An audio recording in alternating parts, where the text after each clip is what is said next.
eu estou falando sobre as 7 palavras de Jesus na cruz do Calvário. E essas 7 palavras, queridos, nós já falamos, só falta apenas uma palavra, e que é a 5ª palavra. Então, só para nós trazermos aqui a memória, o que nos traz esperança, Mateus no capítulo 27, a partir do verso 45 diz: ao meio-dia desceu sobre a terra uma escuridão que durou 3 horas. Durante essas 3 horas, queridos, nós vamos ver que Jesus falou algumas palavras, ou 7 palavras principais, as quais são antes, durante e no final dessas 3 horas de densas trevas que nós vimos, que foi uma grande batalha espiritual. Então as palavras antes das 3 horas de trevas, e é exatamente nesta ordem cronológica, Jesus vai dizer: Pai, perdoa-lhes porque não sabem o que fazem. Então depois Jesus vai dizer: em verdade te digo que hoje estarás comigo no paraíso, para o ladrão da cruz. Ele vai dizer para Maria: mulher, eis aí o teu filho, e eis aí a tua mãe, falando para João. Durante as 3 horas de escuridão, Jesus vai dizer: Deus meu, por que me desamparaste? E aí nós vamos ver que no final das 3 horas de escuridão, no final das 3 horas de escuridão, Jesus vai dizer: tenho sede, está consumado, e Pai, nas tuas mãos entrego o meu espírito. Só falta-nos a 5ª palavra que nós vamos estar estudando no dia de hoje. E diz a palavra do Senhor aqui, a partir de João, no capítulo 19, a partir do verso 28, que nós vamos ver a respeito da sede de Jesus, quando ele diz: tenho sede. Diz assim: depois, sabendo Jesus que já todas as coisas estavam terminadas, porque para que a Escritura se cumprisse, disse: tenho sede. Estava, pois, ali um vaso cheio de vinagre. Encheram de vinagre uma esponja e, pondo-a num ísopo, lhe chegaram à boca.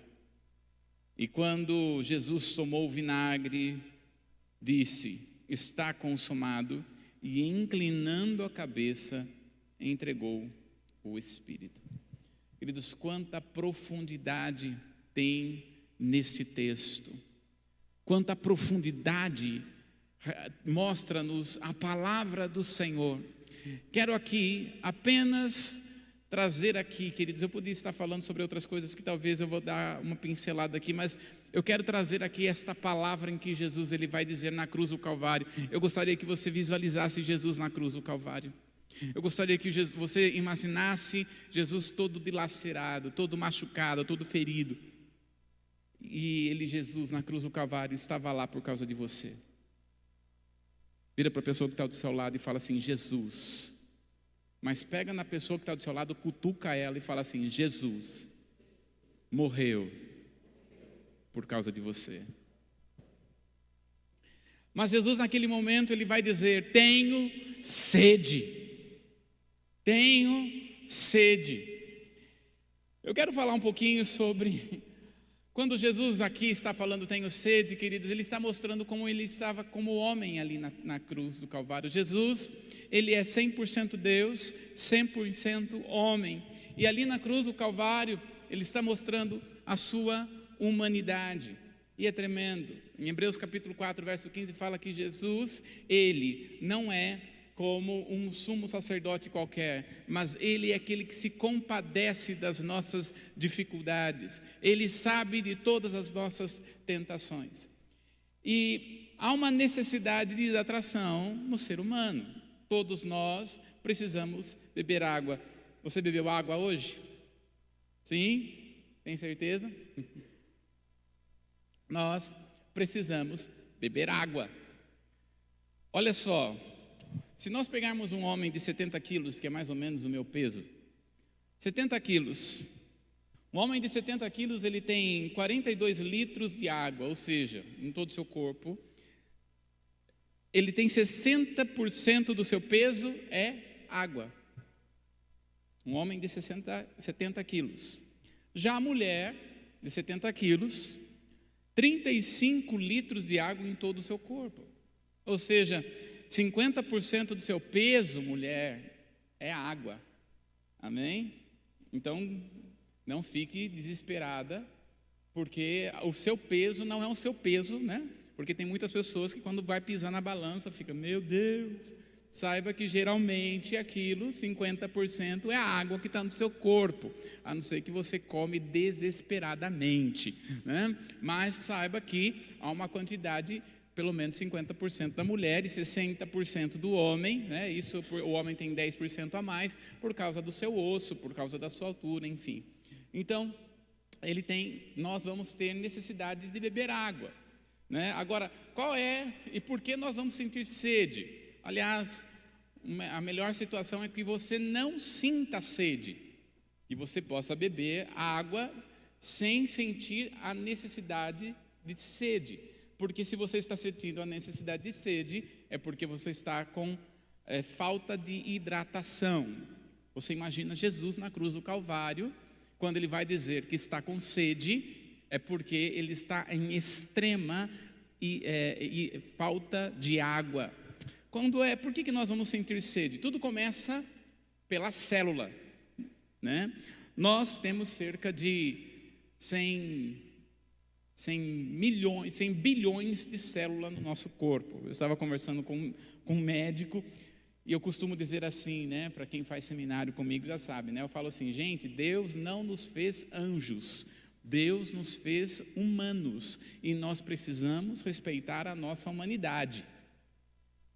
Aí eu estava conversando com o médico, ele falou assim, Bruno, você fala muito isso, mas você sabia que nós temos 100 milhões de células, porém nós temos cerca de 1 trilhão de germes, ou seja, ou vermes, né? Nós temos mais vermes em nós, ou germes em nós, na verdade, né? Do que células, porque nós vamos ter muitas coisas, principalmente nessa parte aqui, do intestino, né? Então, o que acontece? Por que nós temos sede? A desidratação da célula, quando a célula está começando a ser desidratada, ela avisa ao cérebro que o volume de água diminuiu e por isso nós sentimos sede. Então, a sede começa por causa das células que nós temos, né? Agora, é muito interessante, porque nós vamos perdendo água. Por exemplo, quem trabalha sob o sol, em ml, você trabalha no sol, você vai perder cerca de 1,5 litro de água por hora. Olha só a quantidade de água que você tem que tomar, muito mais do que isso. Se você limpa a sua casa, quando você está limpando a sua casa, você está perdendo cerca de 700 ml de água. Quando você está fazendo uma simples caminhada, aliás, se você não faz algum exercício, pelo menos uma caminhada você precisa fazer, amém? É espírito, alma e corpo, e nós daremos conta ao Senhor de como nós estamos agindo com o nosso corpo, né? Como é que você está trabalhando com o seu corpo? Você vai prestar conta do seu corpo, amém? Então, se você está caminhando, você perde mais ou menos 500 ml de água quando você está caminhando. Agora, se você está aí sentado, parado, assistindo, ouvindo o que a ministração dessa noite, só de você estar parado aí, você está perdendo por hora 50 ml de água, né? Só de você estar sentado, parado, sem fazer nada, 50 ml. Se você fica parado, sentado, por 2 horas, significa que você já perdeu pelo menos 100 ml de água. Agora, olha alguns sintomas de quem não bebe água. Por exemplo, pessoas desidratadas apresentam menor volume de sangue que o normal, o que acaba atrapalhando o funcionamento do coração. A falta de água pode causar fraqueza, tontura, dor de cabeça, fadiga, e se for muito prolongada, levar à morte. Tem muita gente que fala assim, Nossa, eu estou com uma dor de cabeça. Aí fica repreendendo, demônio, sai no nome de Jesus. Sai dor de cabeça em nome de Jesus. Mas você vai ver, queridos, o que está faltando é água. A pessoa não está tomando água. Você precisa tomar o mínimo 2 litros de água por dia. Agora, se você faz exercícios, muito mais do que isso. Então nós precisamos ter um tempo e ter uma garrafinha perto de nós para tomarmos água. Olha só algumas consequências de quem não toma água. Por exemplo, ressecamento de pele e mucosas, envelhecimento precoce da pele, retenção de líquido corporal, prejuízo na função renal, urina escura. Aliás, se a sua urina estiver muito escura, saiba porque está muito desidratado. Fadiga, dor de cabeça, cansaço, dificuldade de perder peso, constipação, que é prisão de ventre, nefrolitiase, que é pedras nos rins, falta de água. Então, queridos, há uma necessidade de nós bebermos água.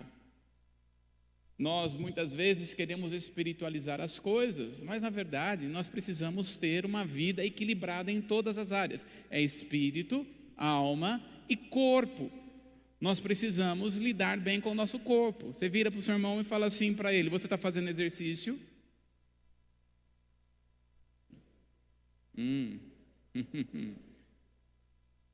Não estou fazendo, irmão. Às vezes o único exercício que a pessoa sabe é do garfo, né? Exercício do garfo. Não, irmão, nós precisamos fazer exercícios. Precisamos, né? Nós de quarta-feira de manhã aqui, nós temos o estudo de Novo Testamento no IBF, e a Nice, muitas vezes vem de bicicleta, o Carlos, que está fazendo o curso, também vem de bicicleta. Nós precisamos fazer, queridos. Precisamos fazer algumas coisas com o nosso corpo, porque nós daremos conta do que nós fazemos com o nosso corpo. Amém? Agora, sede na Bíblia tem um simbolismo de necessidade. Quando a Bíblia está falando de sede, quando a Bíblia está falando do homem ter sede, ele está falando que o homem está passando por uma necessidade. E a primeira pessoa, é muito interessante, a primeira vez na Bíblia em que alguém tem sede é Ismael, na Bíblia. Olha comigo a palavra do Senhor, a partir de Gênesis, no capítulo de número 28, a partir do verso 8, aliás, Gênesis 21, a partir do verso 8, diz assim: e cresceu Isaque, e foi desmamado. Então Abraão fez um grande banquete no dia em que Isaque foi desmamado. E viu Sara, que o filho de Agar, a egípcia, que tinha dado a Abraão, zombava. E disse a Abraão: deita fora esta serva e seu filho, porque o filho desta serva não herdará com meu filho, com Isaque. Olha só, queridos, né? Que problema, né? Que Sara, ela encontrou ao tentar dar uma mãozinha para Deus. Continuando diz: e pareceu esta palavra muito má aos olhos de Abraão por causa de seu filho. Porém Deus disse a Abraão: não te pareça mal aos teus olhos acerca do moço e acerca da tua serva. Em tudo que Sara te diz, ouve a sua voz, porque em Isaque será chamada a tua semente. Mas nós falamos tanto da renúncia de Abraão ao entregar Isaque, mas a primeira renúncia que Abraão teve foi com Ismael. Abraão amava Ismael, diz aqui, ele não deixou de amar, apesar de ser a filha de uma escrava, era seu filho, e ele amava. Queridos, eu fico imaginando o coração de Abraão como pai, vendo o seu filho indo embora com a mãe. Não foi fácil. Queridos, uma coisa que eu aprendo muito com Abraão: extrema obediência. Até mesmo quando ele chegou para Isaac, Deus quando chegou para Isaac, disse para Abraão: Abraão, eu quero o teu filho, o teu único filho, a quem tu amas. E ele estava falando ali de Isaac. Queridos, ele levantou de madrugada, ele não perguntou: Senhor, pode ser depois, pode ser outro dia, Senhor, não dá para mim. Não, ele levantou e obedeceu. Porque quando Deus pede, Ele pede para te dar mais. Quando Deus pede, Ele pede para que você cresça. E naquele momento, a primeira renúncia de Abraão foi com Ismael. Eu não sei o que passou na cabeça de Abraão, queridos. Talvez ele pensasse nas dificuldades que o seu filho e aquela mulher poderiam encontrar, mas ele decidiu obedecer. E aqui está, Deus sempre pede algo para nós, para que nós possamos avançar no reino. É impossível nós andarmos na presença do Senhor e Deus não nos pedir alguma coisa. Queridos, toda vez que nós queremos fazer algo para o Senhor e com o Senhor, e se nós queremos ser chamadas de noiva, presta atenção, ninguém que é imaturo casa. Um casamento com pessoa imatura não dá certo.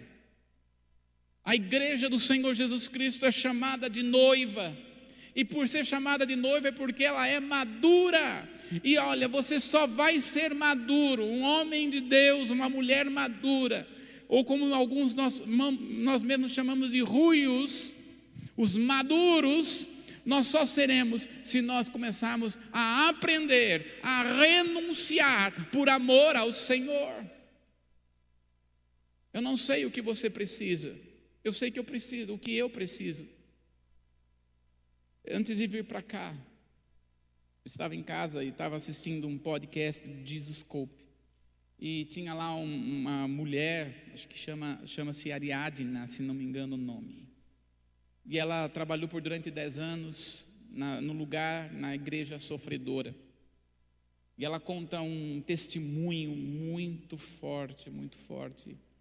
Ela diz que quando ela encontrou um dos irmãos, depois você procura lá no Jesus Scope, esse testemunho dessa missionária, ela conta que encontrou um senhor de 93 anos, que desses 93 anos, 26 foram presos, que ele ficou na prisão, por amor a Jesus.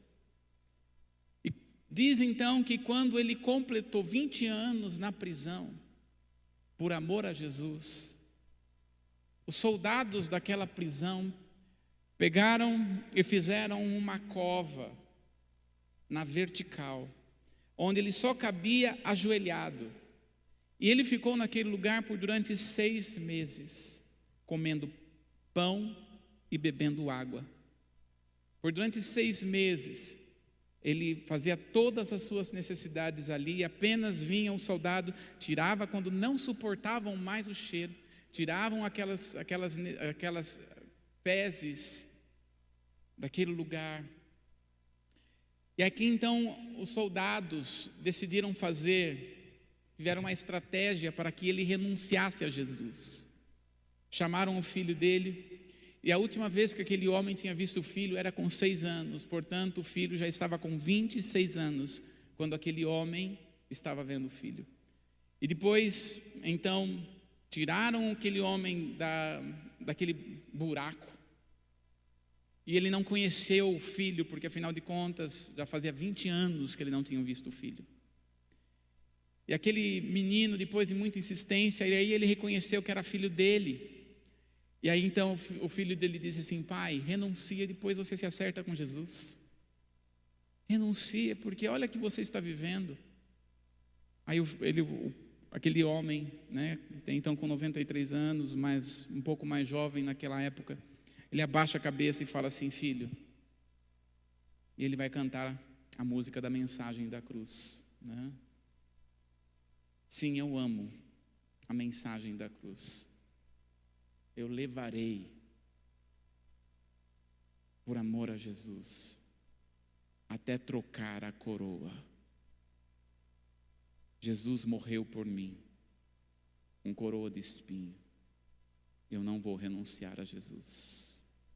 E aquele homem, por não ter renunciado a Jesus, ele ficou mais 6 anos preso. Nosso evangelho, muitas vezes é muito pobre. Ela diz que quando aquele senhor de 93 anos, todo dilacerado, com praticamente toda a boca machucada ainda, chegou naquele lugar, ela disse que ele não precisava abrir a boca, porque simplesmente o fato de olhar aquele homem, simplesmente o fato de ver aquele homem, já ministrava ao coração. O que você precisa renunciar? Nós vivemos ainda em um país que podemos proclamar o Evangelho e anunciar o Evangelho. As pessoas, quando vêm da China, missionários, quando vêm da China para o Brasil, queridos, eles ficam apaixonados pelo nível de adoração que nós temos ao Senhor. Eles ficam assustados, quando, assim, vibrantes, quando nós levantamos as mãos e glorificamos a Deus. Mas eles ficam tão tristes porque nós não anunciamos o Evangelho lá fora, porque nós não proclamamos. E muitas vezes os missionários chineses, eles dizem: vocês não falam de Jesus em todo lugar onde vocês vão? Porque quando algum chinês vem aqui, ele vai comprar pão, fala de Jesus. Ele vai pegar o ônibus, ele fala de Jesus. Ele vai no hospital, ele fala de Jesus. Em todo lugar ele fala de Jesus. Eu não sei o que você precisa renunciar por amor a Jesus. Eu sei o que eu preciso renunciar.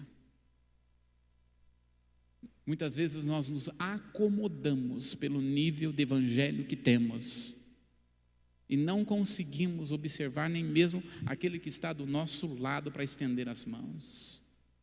Muitas vezes queremos um evangelho de dá-me, dá-me, dá-me. E o evangelho do Senhor é o evangelho do dar, de entregar, não de me apenas me dar, mas o evangelho de dar, entregar por amor a Ele. E aqui Abraão, ele foi e entregou-se completamente.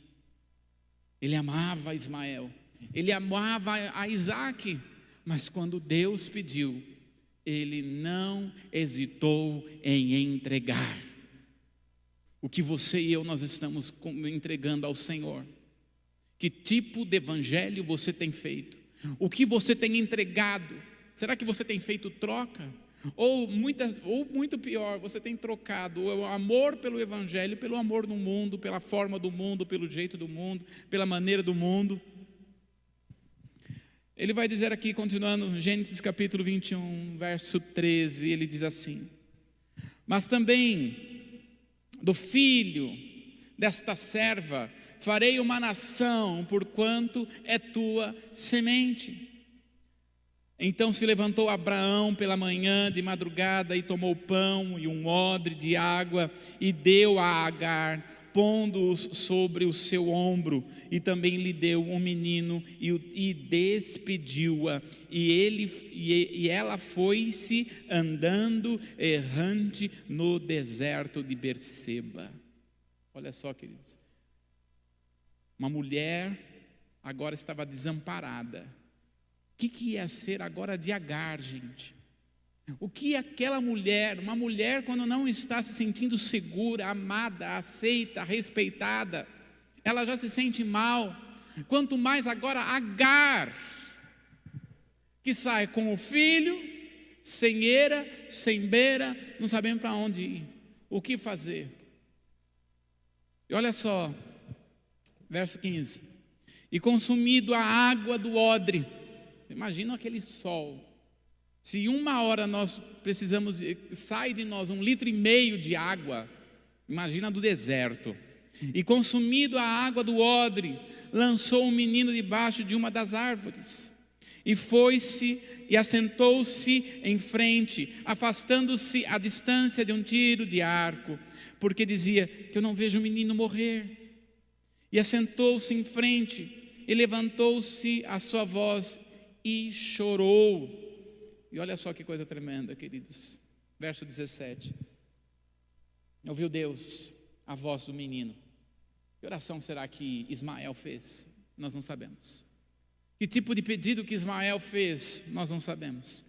Mas Deus ouviu o pedido daquele menino, debaixo daquela árvore, debaixo daquele lugar.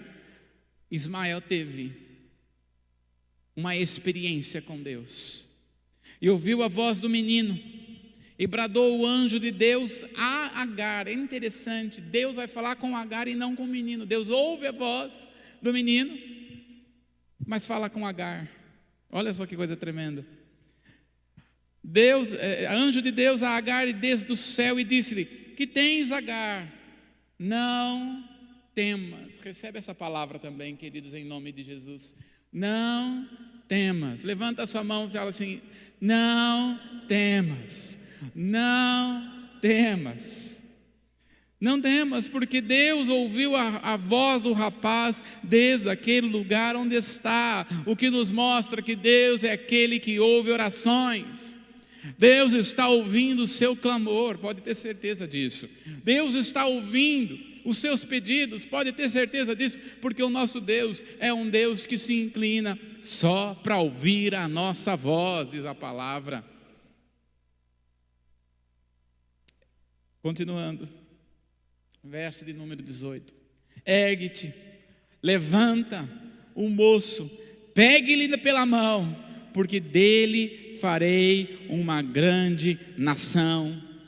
E abriu-lhe Deus os olhos, e viu um poço de água, e foi-se e encheu o odre de água, e deu de beber ao moço. Olha só, queridos, o poder da oração no meio do deserto, onde não havia água. Deus fez brotar água de algum lugar. Deus fez brotar água ali de um poço. Deus abriu os olhos, eles viram o poço. Deus fez brotar água no meio do deserto.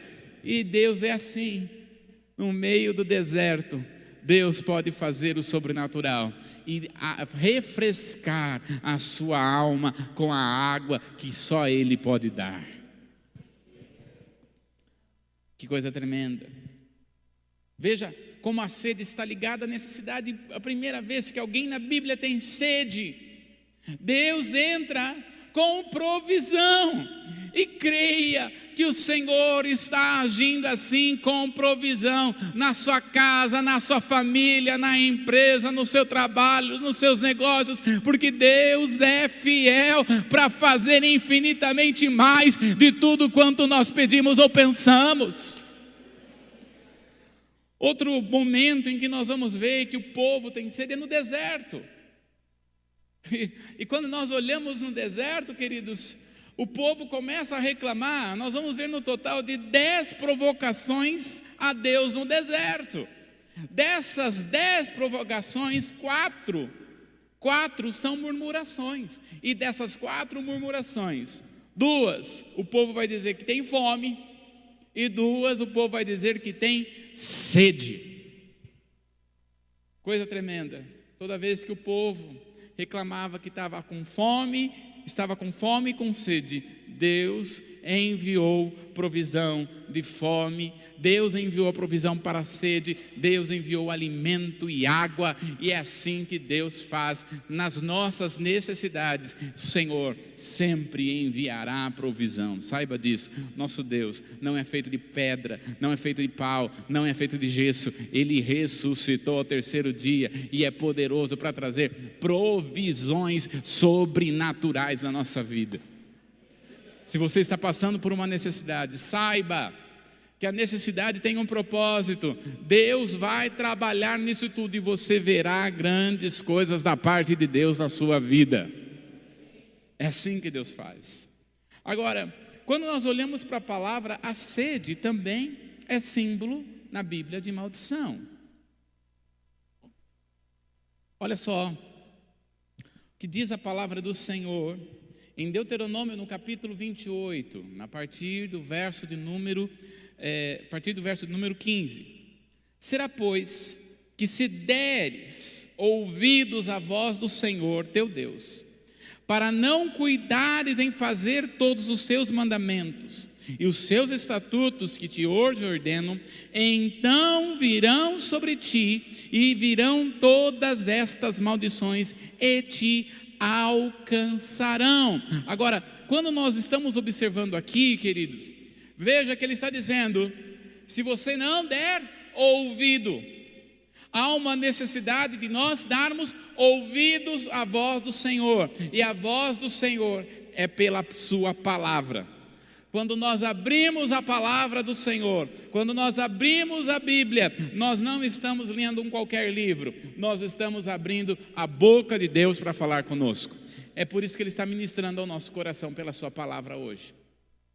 Então Ele dá atenção aqui: ouça, porque se vocês não ouvirem, então virá todas essas maldições. Olha o verso 48.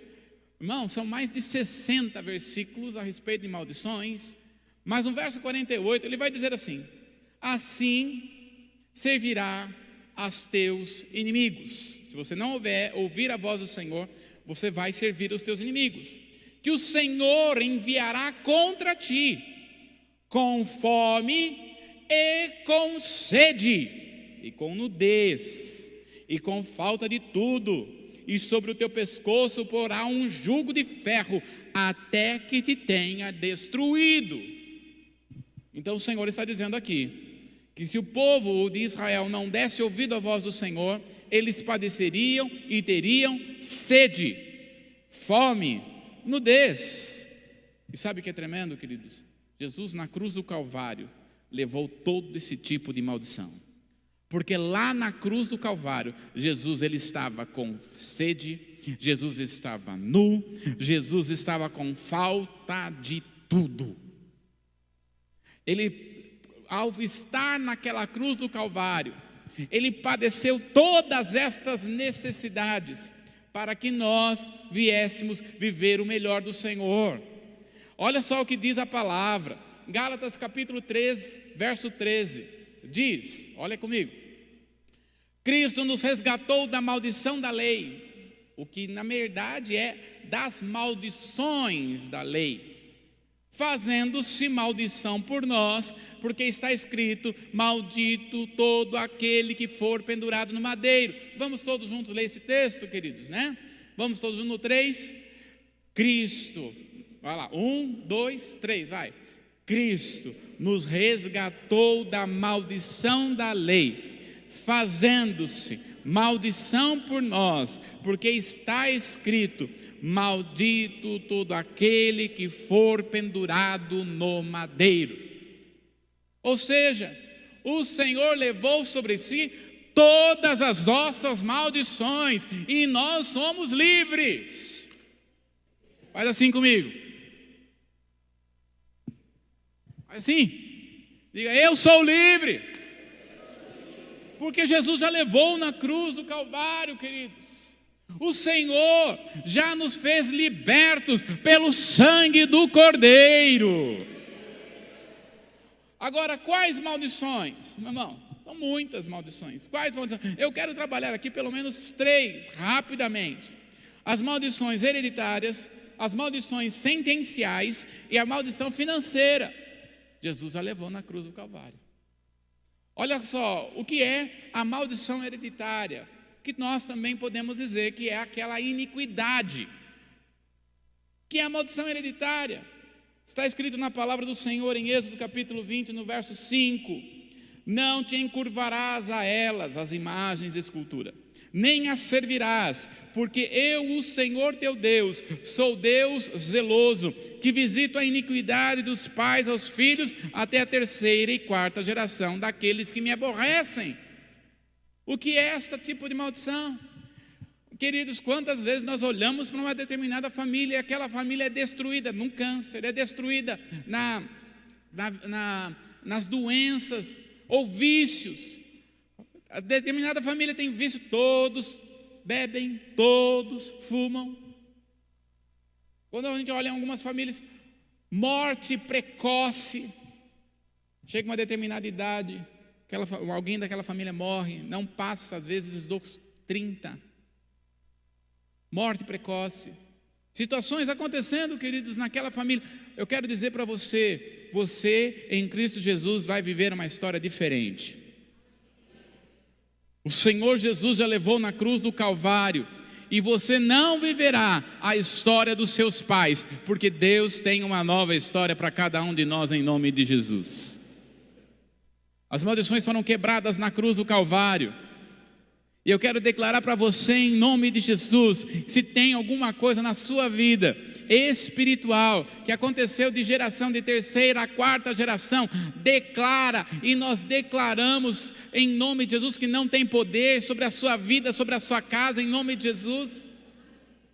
O que você tem que fazer, meu irmão? Nós não temos que quebrar as maldições, porque elas já foram quebradas na cruz do Calvário. Você confessa, ao confessar, você faz com que o inimigo perca a autoridade sobre a sua casa. Eu quero dizer uma coisa: Satanás não tem família, e ele quer destruir a sua, mas declaramos em nome de Jesus, pelo sangue do Cordeiro, que a sua casa está na rocha, e nenhum mal pode atingir a sua casa, a sua família, em nome de Jesus, porque há sangue nos umbrais, e o espírito da morte não pode entrar na sua casa, porque tem poder de Deus ali em nome de Jesus.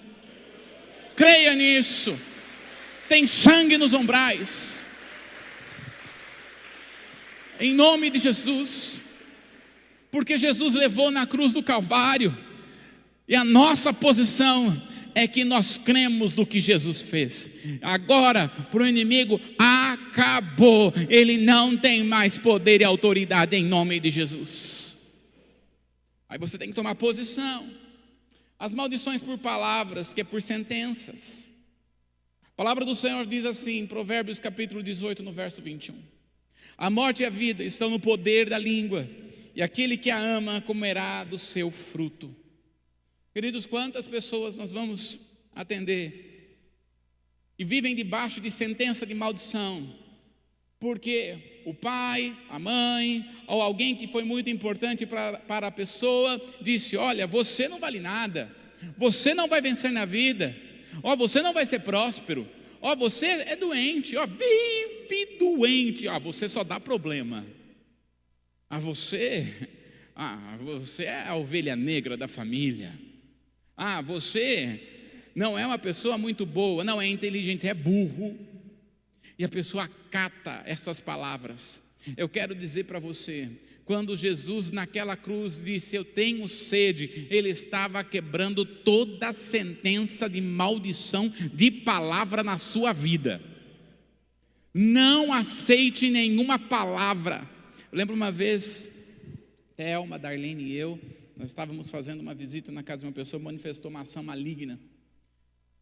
E o Senhor nos disse, naquele momento, palavras. Palavras. E naquele momento o Senhor ministrou no nosso coração: Deus envia os teus anjos para tirar no reino do Espírito as palavras que foram lançadas sobre esta pessoa. Queridos, foi uma experiência maravilhosa. Nós podíamos sentir o ambiente espiritual, os anjos se movimentando ali, retirando o nome, até mesmo. Quantas pessoas que nós conhecemos, que as pessoas que têm um coração ruim, pega o nome da pessoa, leva, coloca na boca do sapo, amarra a boca do sapo, leva um nome em altares estranhos. Às vezes as pessoas não sabem por que não, olha, estou fazendo, estou buscando fazer certo, estou buscando fazer a vontade de Deus. Aí nós vamos orar, queridos, e Deus nos revela: o nome está sendo levado em altares estranhos, que não é do Senhor. E quando nós pedimos: Deus, envia agora, Senhor, os teus anjos para tirar o nome de altares estranhos, queridos, que coisa poderosa, nós começamos a sentir realmente os anjos tirar. Lembra, Thelma? Muitas vezes aconteceu isso, os anjos tirar no reino do Espírito o nome da pessoa de altares estranhos. E nós temos que declarar mesmo. Nós não podemos aceitar, querido, nenhuma palavra lançada contra as nossas vidas. Se alguém falou para você: porque você é uma pessoa burra, está cancelado em nome de Jesus, porque a palavra do Senhor fala que numa mão eu tenho inteligência e na outra mão eu tenho sabedoria. Ah, porque você não vai vencer. Não, o Senhor vai me fazer próspero, porque o Senhor é um Deus de prosperidade, de avançar em todas as áreas, em nome de Jesus.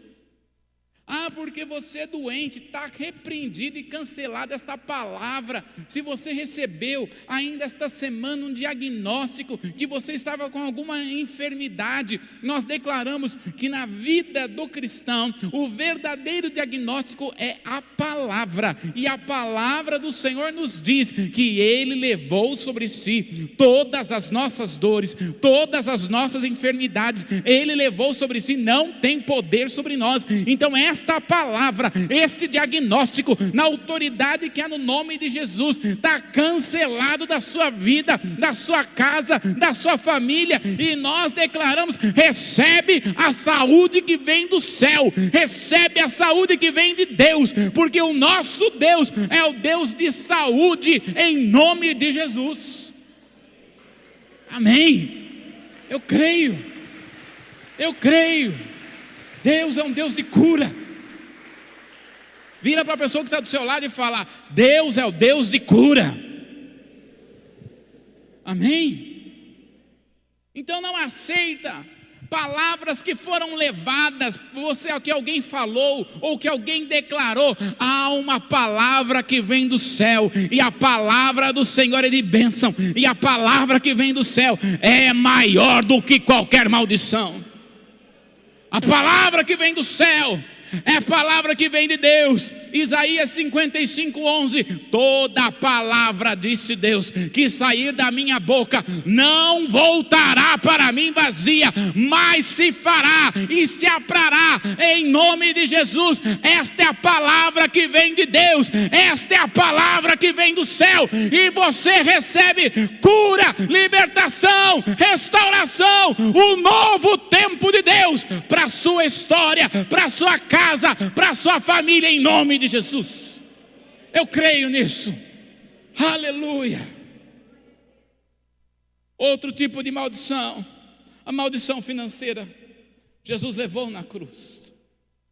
Ele vai dizer, 2 Coríntios capítulo 8, no verso de número 9: porque já sabeis a graça do nosso Senhor Jesus Cristo, que sendo rico, por amor de vós, se fez pobre, para que pela sua pobreza enriquecêssemos. O Senhor é um Deus, queridos, que quer que nós venhamos a ser homens e mulheres prósperos.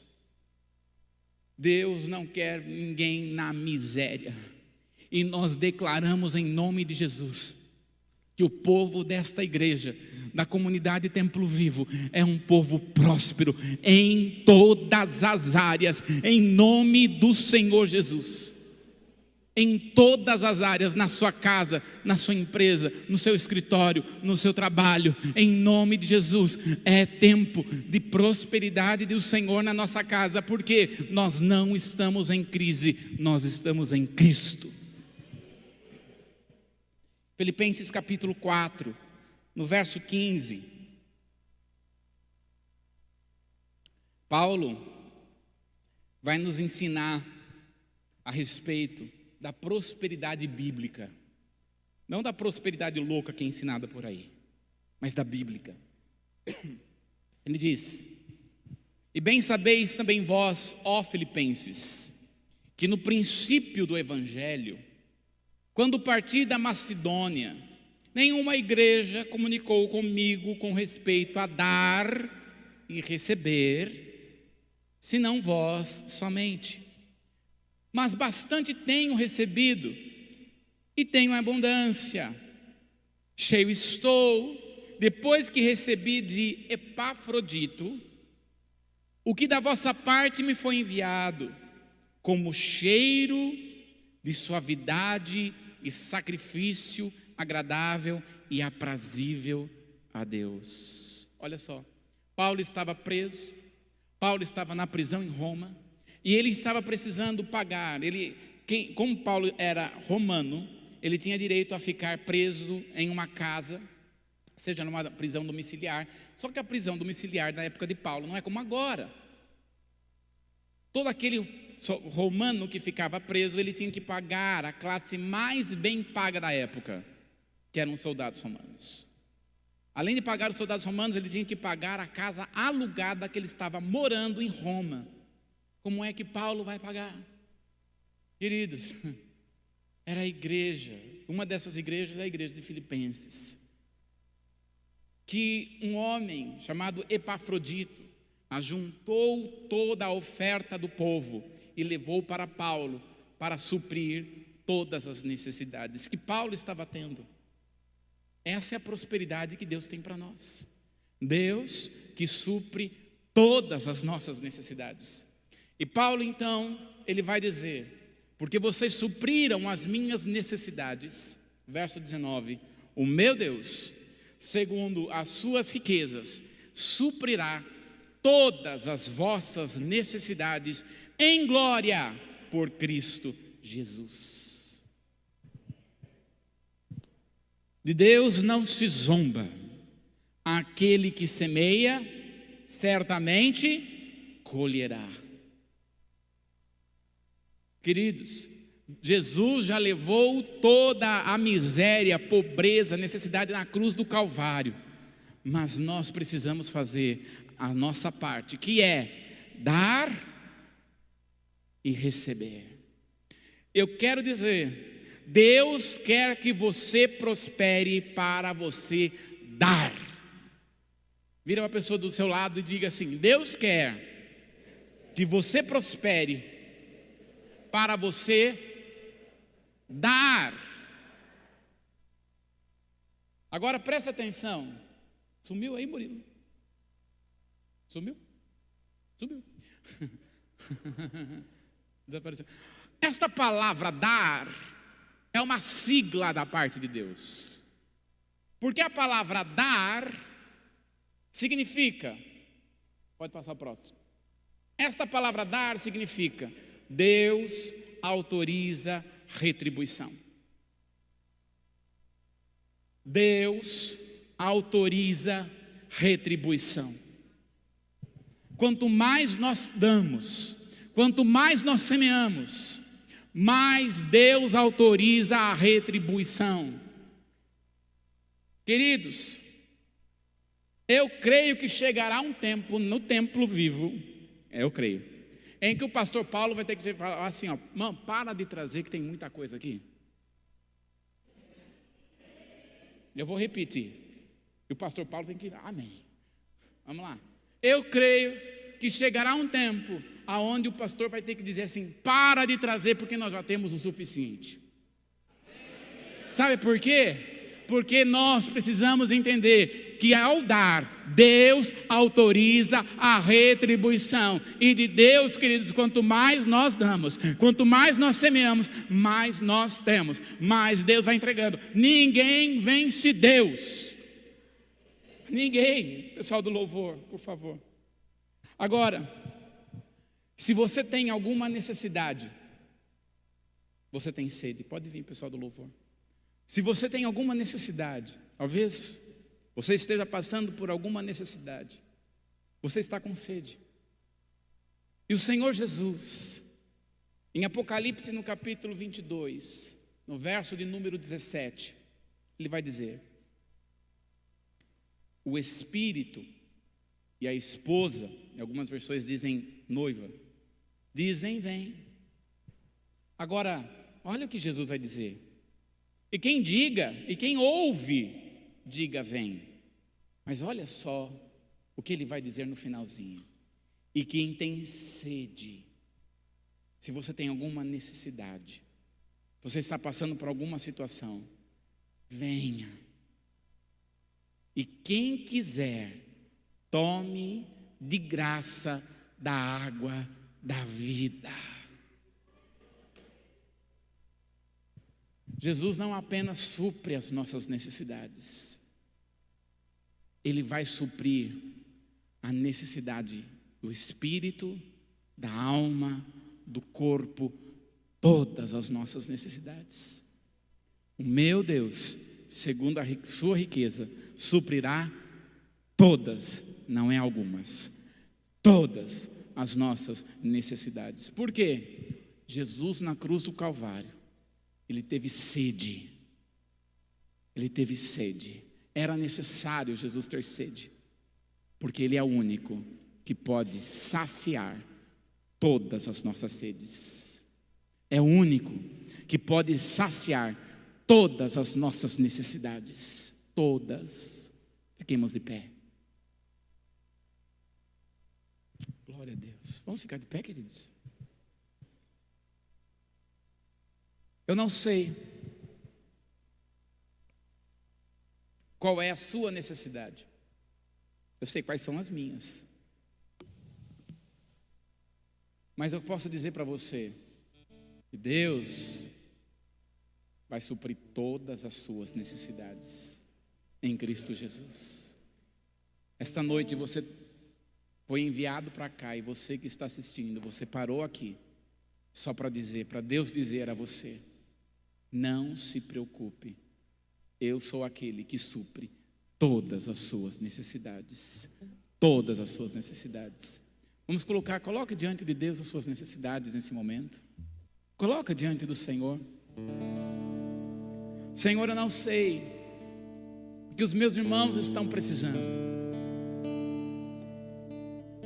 mas nesse momento, Senhor, nós colocamos diante do Teu altar. Faz assim, queridos, para entregar para o Senhor. Vai entregando para o Senhor nesse momento. Entrega as suas necessidades ao Senhor. Coloca diante dEle aquilo que você está precisando, porque Ele é tão poderoso, Ele é fiel, e Ele vai suprir todas as nossas necessidades. Oh Deus, aleluia. Sabe,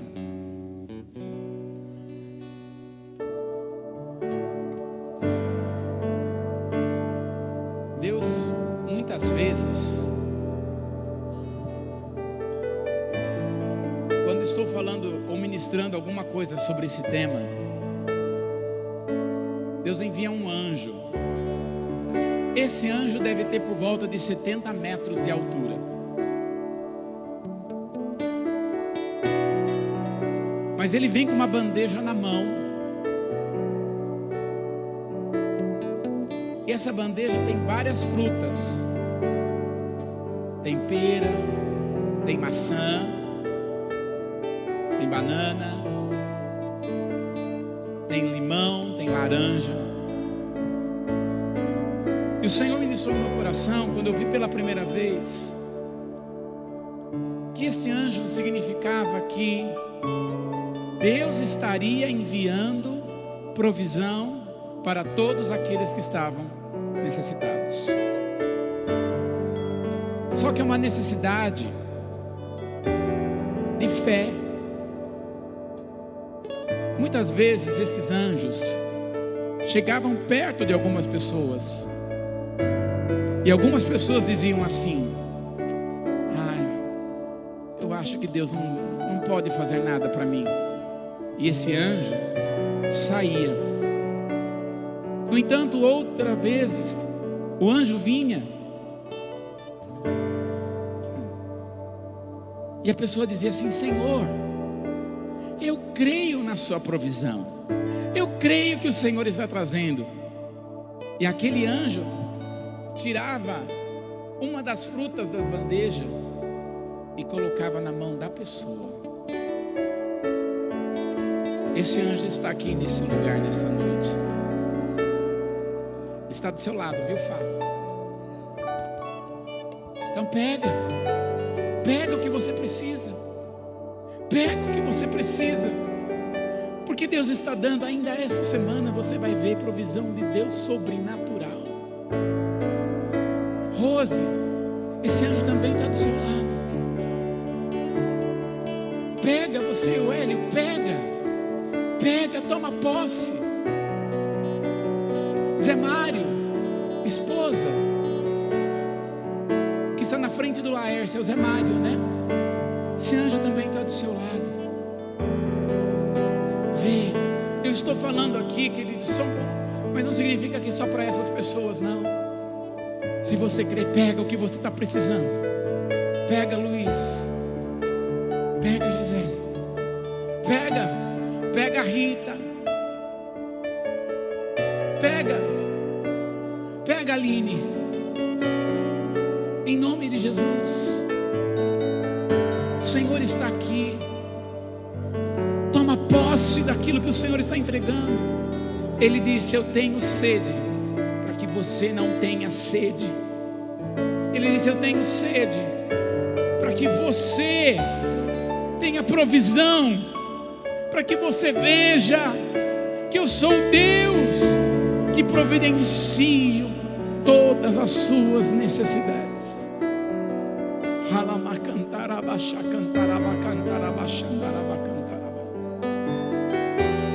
Simplesmente adore ao Rei dos Reis, adorando aquele que é digno de toda a honra, toda a glória, de todo o louvor.